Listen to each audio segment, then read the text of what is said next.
Dito sa Pilipinas, we are full of judgmental people, di ba?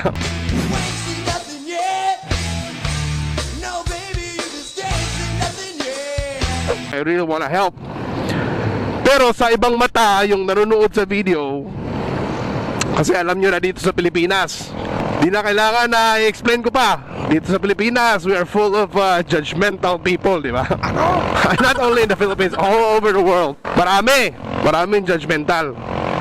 Kasi para sa kanila, pag nagbi-video ka tapos tumutulong ka, hypocrisy yan. Generally speaking ha, pwera lang sa may believe talaga sa'yo. Charity, di ba? Ano, yung mga nagbi-video na namimigay sila, magiging hipokrito.